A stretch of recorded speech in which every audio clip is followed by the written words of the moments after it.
La historia que les estamos narrando tiene su inicio en un pequeño poblado de la región de los Abruzos en Italia, Bucchianico. Situado en uno de los 1000 cerros que siguen desde los Apeninos hacia el mar Adriático, debe sus orígenes a los habitantes de Buca, sobre el Adriático, quienes aquí se refugiaron en el tiempo de los sarracenos en el siglo IX. Lugar seguro, lejano de las vías de comunicación, del ruido de las grandes ciudades, cerca de las cimas de la Mayela y del Gran Sasso, muy cerca del azul del mar, hospeda gente tranquila y tenaz al mismo tiempo, sensible y preparada para grandes empresas, como inspira el grande y luminoso escenario que los rodea. Estamos en el año del Señor 1550. También Bucchianico tiene su abadía, sus torres medievales y una única puerta de ingreso, su castillo con su príncipe, el marqués Caracciolo. Aquí habitan los de Lelis, gente de noble linaje, entre las familias más destacadas de la sociedad y honrada y de bien. Doña Camila de Compelis, hermana del mayordomo de Vasto, nativa de Loreto, Apretino y esposa de Juan de Lelis, capitán de Carlos V, tiene casi 60 años y está esperando a un hijo. Es el único bien del mundo que desea fervientemente por su soledad en las largas e inacabables noches invernales, cuando afuera hay nieve y viento, y su esposo Juan está muy lejos para servir con la espada en una de las 100 cortes de Italia. Sin embargo, su gozo inesperado, considerada su edad avanzada, está turbado por un sueño misterioso. Una larga fila de niños, con una cruz bordada al pecho, son guiados por uno más alto con un estandarte con el mismo signo. Su corazón de mamá se estremece. ¿Será un bandido? ¿Un jefe asesino de una pandilla? Son muchas las historias de bandoleros que circulan entre la gente. Tiene miedo que su hijo, pedido al Señor con súplicas y con lágrimas, termine sus días colgados de una cuerda al cuello, ruina y vergüenza de su casa.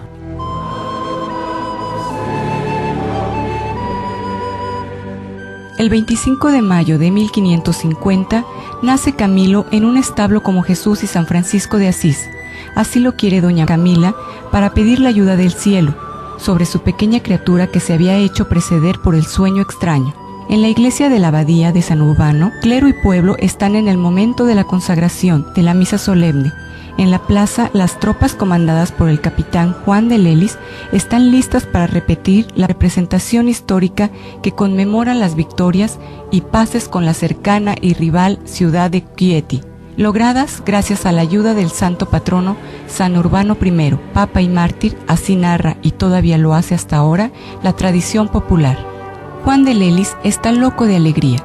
Se precipita por las callezuelas escalonadas hacia su casa, ríe, llora, brinca, quiere mandar inmediatamente a la escuela a aquel bebé chapeteado y más grande de lo normal. Juan de Lelis, uno de los muchísimos capitanes menores de una Italia fragmentada entre príncipes y dominadores extranjeros, a servicio de quien pagaba mejor, había empezado sus empresas militares en la Compañía de Maramaldo en 1527, participando con el duque de Borbón al saqueo de Roma. Ahora, con otros comandantes, defiende las costas adriáticas de los saqueos de los piratas. Trotamundo e incapaz de una vida tranquila, Juan está siempre lejos de su casa. Por este motivo, el pequeño Camilo crece a la sombra de la ternura maternal. Sin embargo, su carácter necesitaría la presencia paterna. Todo sigue regularmente mientras vive en su casa materna, pero cuando empieza a responder a las invitaciones de su primo Onofrio y otros compañeros, Todos desean la disciplina férrea y militar de su papá. Alto de estatura, más de lo normal, y vivaz, más de lo común, es el líder del grupo de estos muchachos inquietos, que nunca faltan en los más alejados y tranquilos poblados, siempre a la búsqueda de nuevas diversiones y víctimas de sus bromas crueles, no perversos en sus intenciones, pero a menudo insoportables y dañinos. Una manía sobre todo predomina en él, el juego de las cartas y de los dados, que será la perdición de su juventud. Su mamá Camila se va confirmando siempre más en el miedo que el sueño le ha suscitado, y llorando confía a sus mejores amigas su preocupación, y con ellas pasa largas horas rezando el rosario y leyendo el oficio de la Virgen. Tiene poco más de 13 años cuando muere su mamá. Muere con aquella pena en el corazón, su última mirada bañada en lágrimas, implorando a Camilo que se aleje de la amenaza del sueño de la cruz y del sayal con un cinturón de cuerda. Camilo sufre, y aquellas horas tristes y llenas de dolor lo acompañan por mucho tiempo en las noches pobladas de fantasmas y de acusaciones y autorreproches absurdos de haber acortado los días de su madre. Su papá Juan intenta tomar el lugar de doña Camila. Le asigna un preceptor personal, pero la forzosa ausencia y la falta absoluta de ganas de estudiar de su hijo le aconsejaron tomar la decisión de llevárselo y de iniciarlo en las armas.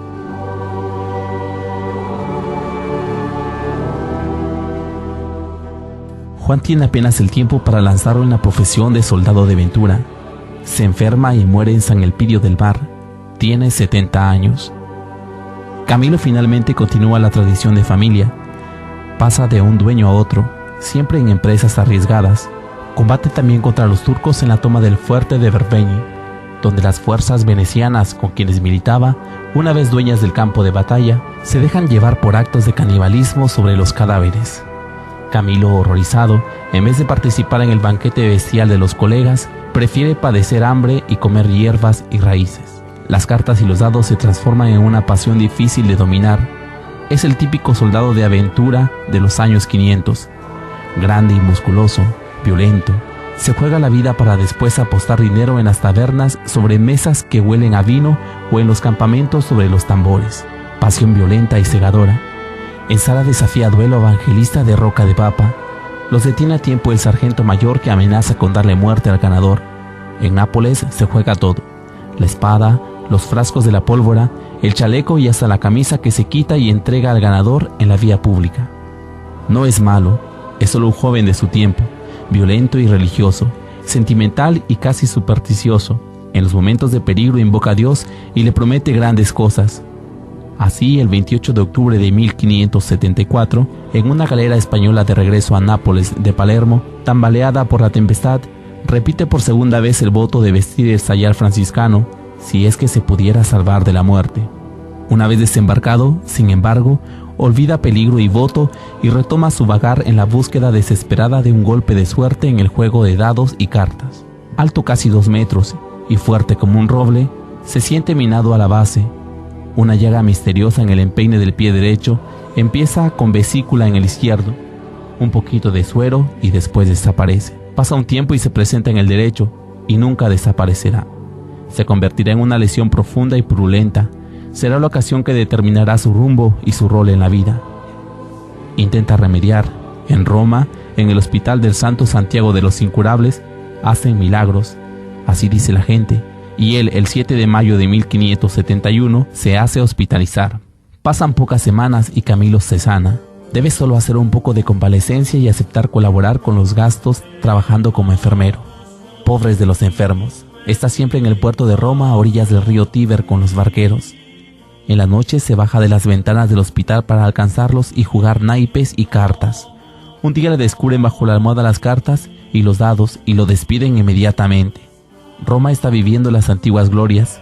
Llega Marcantonio Colonia, el vencedor de los turcos en la famosa batalla de Lepanto, y se celebra la victoria con manifestaciones grandiosas. Se quiere aniquilar completamente la amenaza de los turcos y están alistando. Camilo, sin pensarlo demasiado, se ofrece.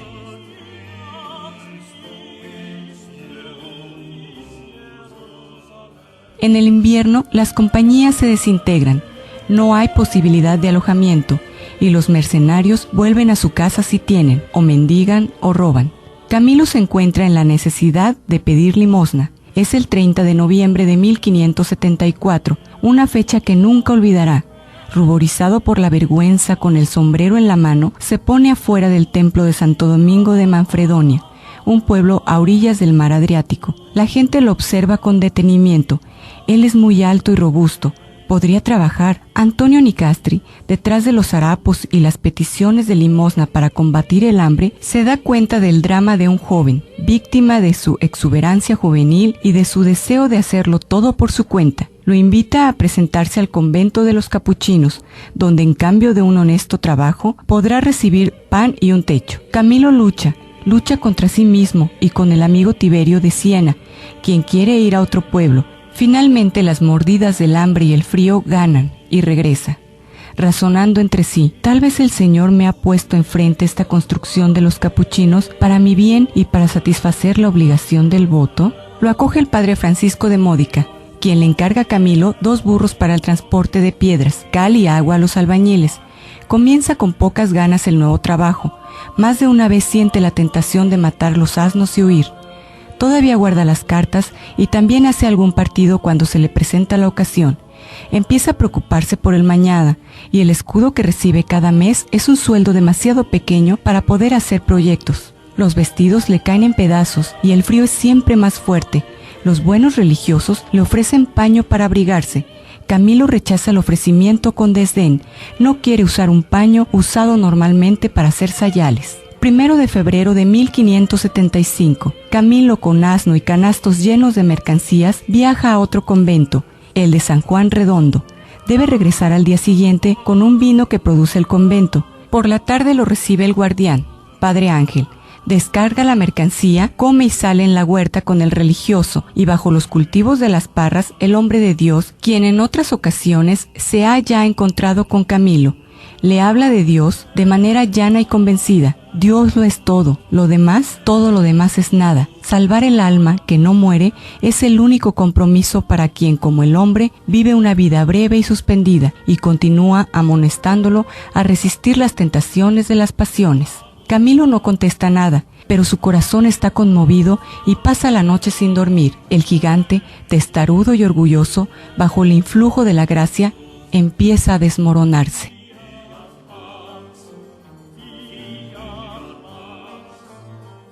2 de febrero, fiesta de la purificación de la Virgen María. Camilo asiste a misa y recibe el cirio bendito. Se despide del Padre Ángel y sale con su burro de regreso a Manfredonia. La débil luz del amanecer baja de las cimas del Gargano sobre la senda tortuosa entre las piedras blancas pulidas por el agua del torrente.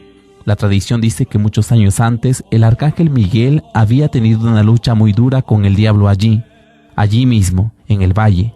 Tiene lugar otra batalla entre el hombre viejo del pecado y los vicios y un alma joven que quiere redimirse. De repente Camilo se encuentra en el suelo, llorando como un niño y gritando a Dios: Señor, he pecado, perdóname a mí, gran pecador, miserable e infeliz soy yo, quien por mucho tiempo no te ha reconocido, Dios mío, y no te he amado. Dame tiempo para hacer penitencia y llorar por mis culpas, hasta lavar con lágrimas todas manchas de ellos. No más mundo. No más mundo. Tiene 25 años y debe empezar su vida de nuevo. La iglesia celebra el Año Santo y otorga el perdón general.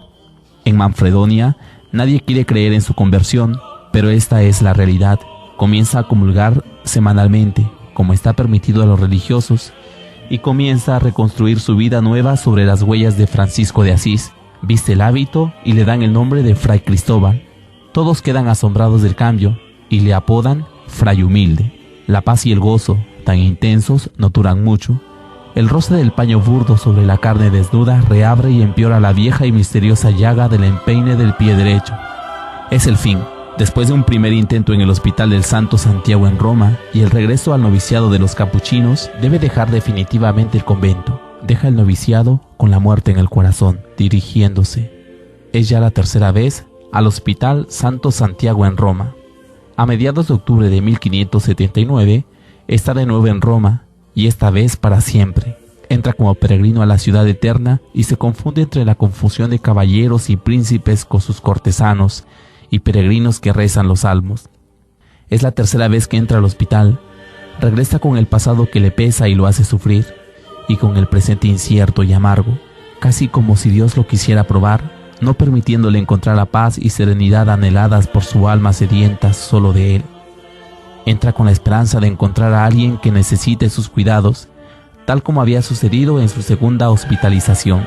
Entra en el santuario del dolor como si entrara en un convento, pues Dios no me quiso capuchino, ni en aquel estado de penitencia en el que deseaba estar y morir.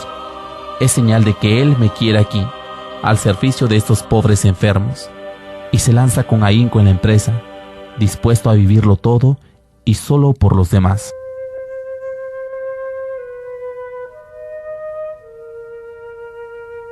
Regresa con San Felipe Neri, quien lo acoge con los brazos abiertos y con un «ya te lo había dicho». Camilo lo había elegido como confesor y padre espiritual en la segunda estancia en Roma, y el santo, quien confesaba media Roma, había intentado convencerlo de quedarse donde estaba, en el hospital. Camilo, sin embargo, firme como las rocas en los montes en los cuales había nacido, había desobedecido. Ahora regresa manso y confiando completamente en la guía espiritual del padre Felipe. En el hospital de Santo Santiago lo reciben con gusto. Los tiempos de su despido, porque de mucho cerebro terrible, como registra el cuaderno, como causa de su despido, porque buscaba pleitos y era obstinado en el juego y desinteresado de los enfermos, han quedado atrás. Los jefes lo nombran maestro de la casa, es decir, como una especie de director administrativo, responsable de la casa, del personal y del buen funcionamiento del servicio. Camilo trabaja con generosidad y entusiasmo. Mejora el trato con los enfermos, propicia y sugiere nuevos estilos de asistencia a un personal que purgaba sentencias en el hospital, en vez de ir a remar en las galeras, aunque había también gente buena entre ellos. También el servicio indirecto mejora. Camilo exige abasto de alimentos de calidad para sus enfermos. En más de una ocasión, choca con algunos administradores que buscaban hacer trampas y fraude con el dinero de los pobres.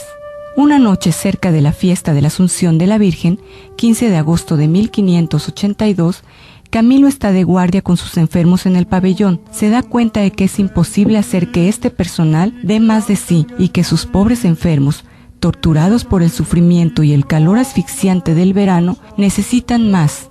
Los ve como abandonados, con crueldad, y se acuerda de sus salidas por las ventanas durante su primera hospitalización. Ahora ha regresado, gracias a Dios, para expiar sus pecados. Ha regresado por causa de su llaga misteriosa, a la que deberá convertirse en su casa. Por primera vez, tiene la inspiración de organizar una compañía de hombres piadosos y de bien, quienes voluntariamente y por amor a Dios quieran servir a los enfermos con la caridad y el cariño que tienen las mamás cuando atienden a sus hijos enfermos.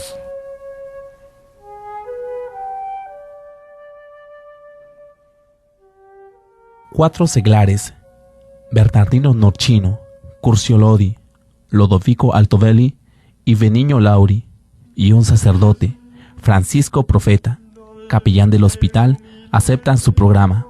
Quien trabaja bien e intenta cambiar la situación en su ambiente debe de estar preparado a las reacciones contrarias de los demás, que no quieren cambiar o quieren continuar haciendo sus negocios.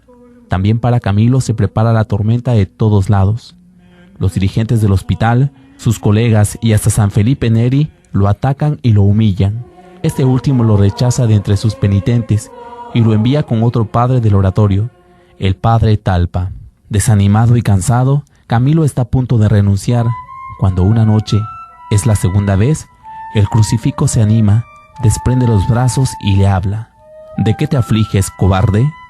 Sigue adelante que yo te ayudaré, porque esta es obra mía y no tuya. Recargado de entusiasmo, decide hacerse sacerdote. Ha manejado hasta ahora espada y arcabuces, y los años empiezan a pesarle. Sin embargo, él no se acobarda y regresa a los pupitres para estudiar en el colegio romano de los jesuitas. Sus compañeros, jóvenes y majaderos, se burlan de él. Llegaste tarde. Un maestro, el padre Cornelio, debe intervenir, y aprovechando la ausencia de Camilo, describe un día quién es y lo que está haciendo. La burla se torna en cariñosa y devota admiración que apena a Camilo. Superado el examen en el vicariato, demostrando conocimiento de la vida de un par de santos y capacidad para leer el misal, Superadas también diferentes dificultades de naturaleza económica, por fin, el 26 de mayo de 1584, Camilo es ordenado sacerdote en la Basílica de San Juan de Letrán. El domingo 10 de junio celebra su primera misa en la pequeña capilla del Hospital de Santo Santiago. Ahí está su Virgencita, quien recogió en muchas noches de vigilia las lágrimas y las oraciones de Camilo. Allí están sus queridos enfermos.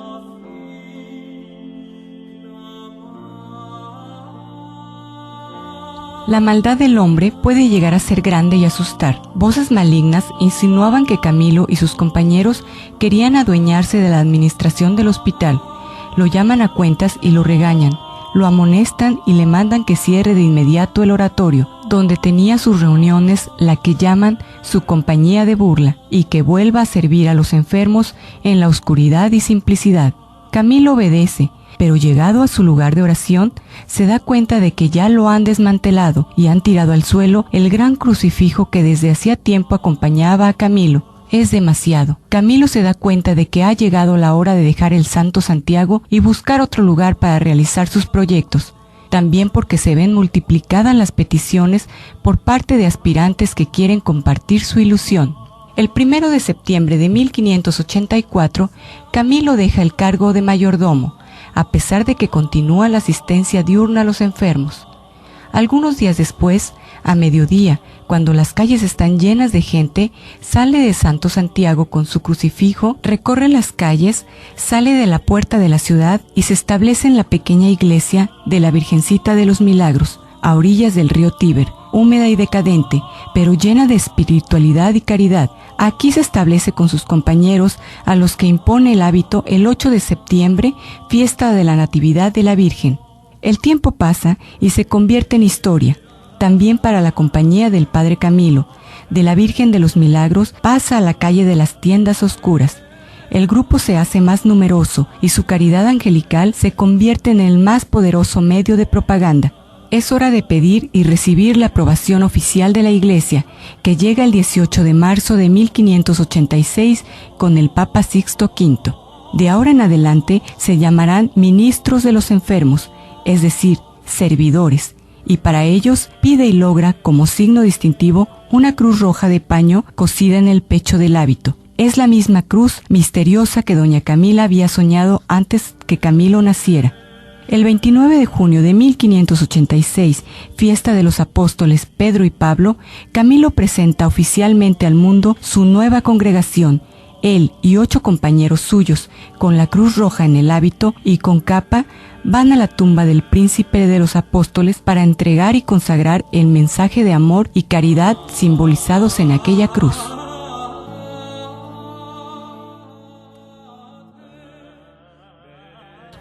La cruz roja en el pecho no es un distintivo bonito, sino una conquista interior que se empieza y se perfecciona al lado del hermano enfermo. El Padre Camilo recuerda a menudo a sus religiosos esta enseñanza. Significa que todos nosotros, marcados por ese distintivo, estamos como esclavos, vendidos y dedicados al servicio de los pobres enfermos, y que la que hemos abrazado es una congregación de cruz, es decir, de muerte, padecimientos, compromiso. Por eso, los que quieran seguirnos en nuestro modo de vida deben estar dispuestos a vivir y abrazar la cruz, a negarse a sí mismos y a seguir a Jesucristo hasta la muerte. En la primavera de 1587, cuando la nieve deja libre los caminos, el Padre Camilo vuelve a Buquiánico, acompañado por 6 religiosos. La cruz roja en sus pechos asombra a los habitantes del pueblo. El sueño de doña Camila, su madre, se ha convertido en realidad. ¿Dónde está el joven perdido de antaño, peleonero, aventurero y jefe de las peores pandillas? Baja entre los cipreses que vigilan el sueño eterno de la madre y desata el último nudo que la atormentaba. ¿Ves, madre, la cruz roja que soñaste y que por mi culpa tanto te hizo sufrir? No es para ruina y destrucción de nuestra casa. ¿Ves cómo Dios la ha convertido en resurrección de muchos y en exaltación de su gloria?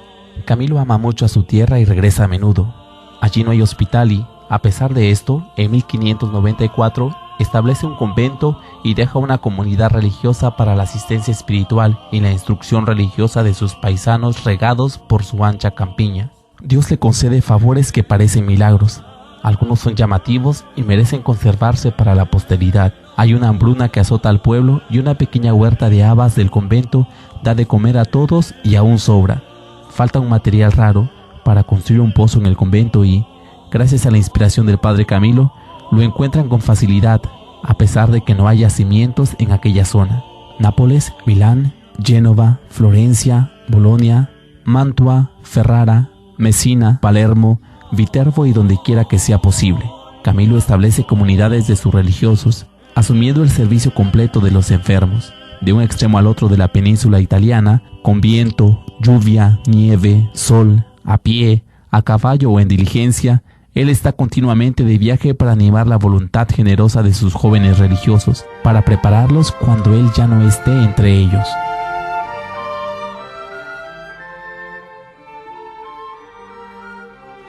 Terrible, amenazante de muerte y muy frecuente en aquellos años es la peste. Estalla en verano y siempre en aquella multitud de escuálidas chozas amontonadas alrededor de las ruinas antiguas de Roma.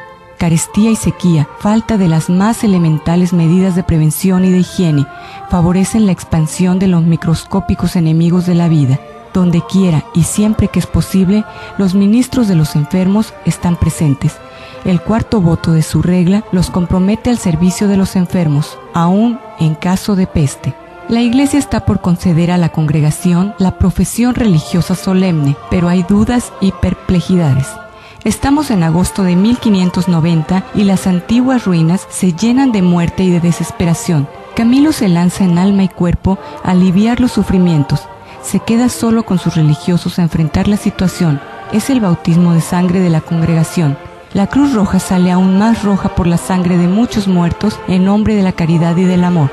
El 21 de septiembre de 1591, la Iglesia reconoce este holocausto anónimo de muchos jóvenes y eleva la compañía del padre Camilo a orden religiosa. Camilo, fuerte y todavía con un ánimo a lo militar, frente a los niños, víctimas inocentes del dolor, se vuelve tierno y casi cómico para manifestar su cariño maternal a los pequeños, quitados del pecho de su madre, víctima de la fiebre y quizás ya muerta, y necesitados de los cuidados que su edad exige. En la organización de la asistencia a los enfermos de peste no podían faltar las cabras, para amamantar y dar su leche a los pequeños que sufrían. Camilo entra a todos los lugares y toca todas las puertas. Cuando no recibe respuesta, con un empujón derriba la puerta o entra por la ventana o se baja por un agujero en el techo. Tiene un sexto sentido para detectar a la gente que no se puede defender, no puede pedir ayuda o es ya víctima de la muerte. En lo profundo de la noche de Roma, una luz tenue va y viene del convento de la Magdalena,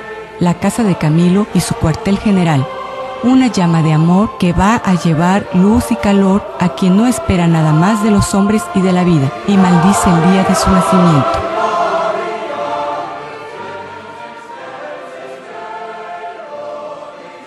Camilo quisiera tener 100 brazos y una casa grande para acoger a todos los que sufren. Invoca sobre sí la justicia de Dios para ganar la libertad a los demás, si fuera posible. En una ocasión enfrenta a un capitán que tiene la orden de embarcar en el puerto de Roma a todos los mendigos que puedan agarrar con una redada. Camilo le ruega, llora, amenaza con el castigo de Dios y finalmente le entregan a los 4 más enfermos que ciertamente hubieran muerto en aquella nave. Camilo a menudo viaja por mar. En esas ocasiones no deja de rezar y hacer el bien. Cuando llega al navío, pide al comandante noticias de los condenados a remar que estén enfermos. Los cuida y asiste a lo largo del viaje, estando bajo cubierta en un lugar oscuro y maloliente en toda la travesía. Llegados al puerto, o les deja en un donativo o baja para comprarles algo que necesiten. Después de Roma y Nápoles, la ciudad italiana que ve el santo ardor del padre Camilo es Milán, a donde llega el 14 de junio de 1594 y entra en la Ca' Granda, el monumental hospital mayor, para revolucionar el sistema asistencial. Aquí redacta un asombroso texto de deontología asistencial hospitalaria para sus sacerdotes y hermanos enfermeros, que se anticipa al tiempo y llama la atención por lo que sabe hacer el amor al prójimo por Cristo. Quiere ventanas grandes en las salas para que la luz y aire den respiro saludable a los enfermos. Recomienda sábanas limpias y cobijas pesadas en el invierno, turno de guardia continua de los enfermeros y asistencia continua para los moribundos. No está satisfecho de la teoría. Como buen viejo militar, exige las grandes maniobras de la preparación y entrenamiento. Prepara camas, colchones y sábanas. enseña cómo se tiende la cama y hace repetir las maniobras con un religioso encamado para que la acción sea más realista.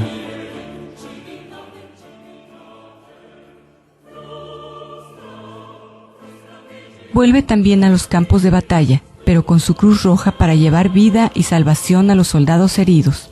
No pudo participar personalmente porque el Papa mismo se lo impidió, pero da normas precisas y detalladas a sus religiosos para los primeros auxilios, la preparación de las ambulancias, la predisposición de un hospital de campo. Conoce bien los horrores de la lucha y tiene todavía en sus narices el olor agrio de la sangre mezclada con la pólvora.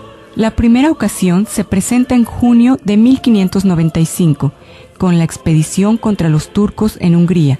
Se repite la misma experiencia en 1597 y 1601. Anticipando los tiempos, Camilo inicia la organización asistencial en los campos de batalla. Hombre de pocas letras, apodan a Camilo los sabiondos de su tiempo. Sin embargo, de grande y fina intuición, gracias al amor y a la devoción que tiene hacia quien está enfermo o pobre, hasta el punto de imponer normas higiénicas y de salud ni siquiera imaginables en su tiempo. Educado y enérgico, exige respeto de todos.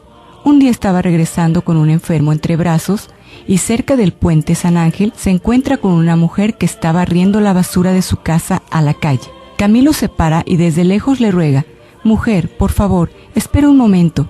Tenga cuidado que pasa este pobre». Espera un momento que se asiente el polvo y continúa su camino.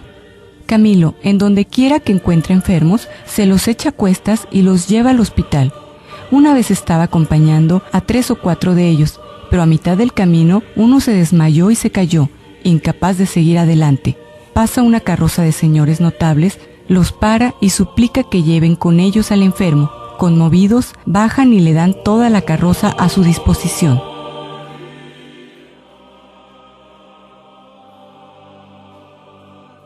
Padres y hermanos míos, miren en los pobres y enfermos a la persona del mismo Cristo, quien nos dice: «Lo que han hecho al más pequeño de estos, a mí me lo han hecho». Hermanos míos, esos pobrecitos y enfermos a quienes servimos nos harán ver un día el rostro de Dios. Los enfermos son nuestros señores y amos, y nosotros los debemos servir como sus siervos y esclavos. Aquí radica el secreto de la conversión de Camilo, el haber descubierto a su Dios en los pobres enfermos. Camilo es un contestador de su tiempo, sin embargo siempre respetuoso de la autoridad establecida. Al mismo tiempo, con la autoridad actúa con determinación cuando se trata del bien de sus enfermos. Una vez un cardenal lo para pedirle información sobre los enfermos. Camilo trata de escabullirse con un simple «mejor». El encuentro, sin embargo, amenaza con prolongarse. Camilo se levanta la capa y, mostrándole un frasquito, le dice: «Monseñor Ilustrísimo, le ruego por amor de Dios que no me detenga más, porque está pasando el tiempo para darle este remedio a un enfermo». Terminó la conversación hincándose profundamente, besando la mano y despidiéndose a la carrera. «Dejemos estos enfermos difíciles al padre Camilo», decían al principio sus colegas del Hospital Santo Santiago. En verdad, a los más llagados y que causaban repugnancia, a los que todos esquivaban y esperaban tan solo la liberación de la hermana muerte, a ellos atiende Camilo, su ángel de salvación.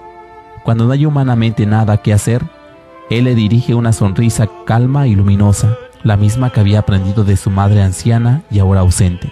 En las reglas para servir con perfección a los enfermos, Camilo vierte su experiencia y fervor, confía en particular en los jóvenes, llenos de entusiasmo como él, generosos y dispuestos a inmolarse por el prójimo.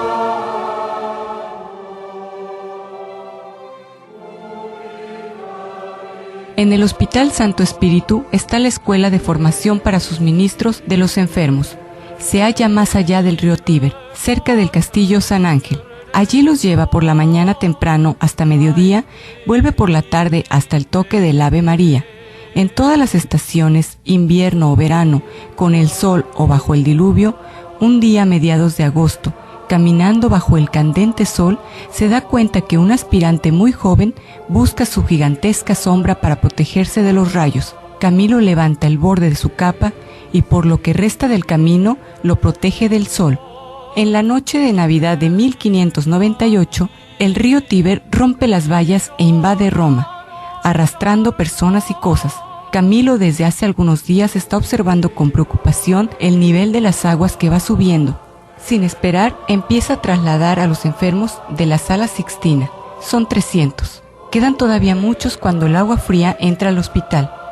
Durante toda la noche continúa el trabajo, con el agua hasta la cintura y después con lanchas para salvar a los vecinos que habían subido a los techos de sus chozas.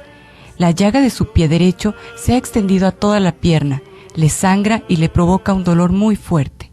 Camilo se transforma de soldado que da la muerte en salvador de la vida humana.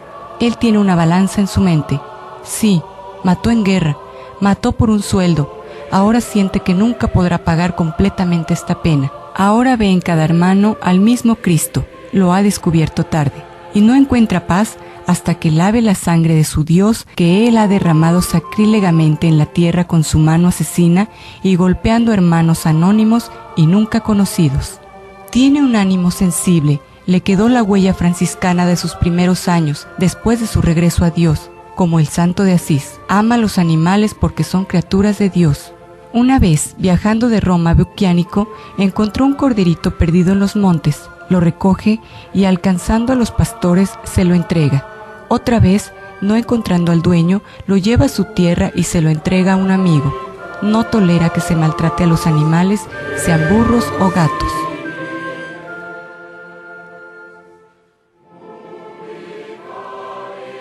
Él envejece y se debilita. Está en Génova cuando empieza a sentirse débil. Zarpa para Roma, a donde llega el 13 de octubre de 1613.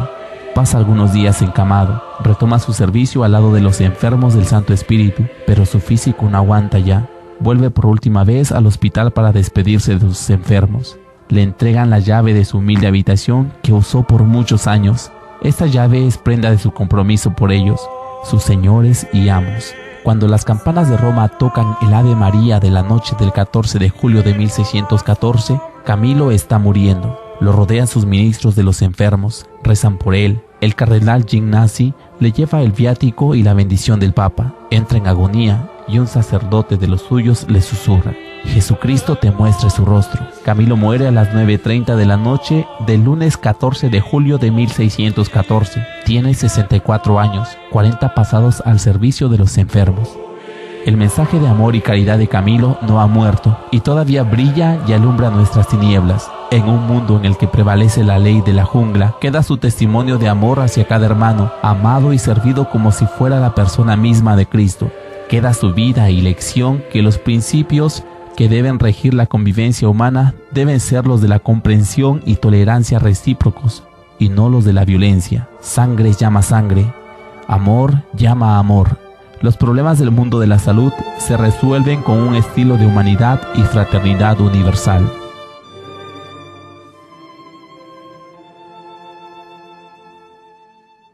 Los pobres y marginados lo quieren santo de inmediato y lo eligen como su patrono. La Iglesia, después de todas las investigaciones y averiguaciones, lo proclama santo en 1746. El Papa León XIII en 1886 lo proclama patrono universal de los enfermos y hospitales. La ciudad de Roma en 1914 lo declara bienhechor de la humanidad. El Papa Pío XI en 1930 lo define modelo de asistencia para los trabajadores de la salud y enfermeros. San Camilo continúa su peregrinación de caridad por las calles del mundo a través de sus religiosos, hermanos y padres en hospitales, dispensarios, asilos, instituciones para enfermos de todo tipo en los 5 continentes. Los anima la fe en Jesús, buen samaritano, que nos repite: ve y haz tú lo mismo.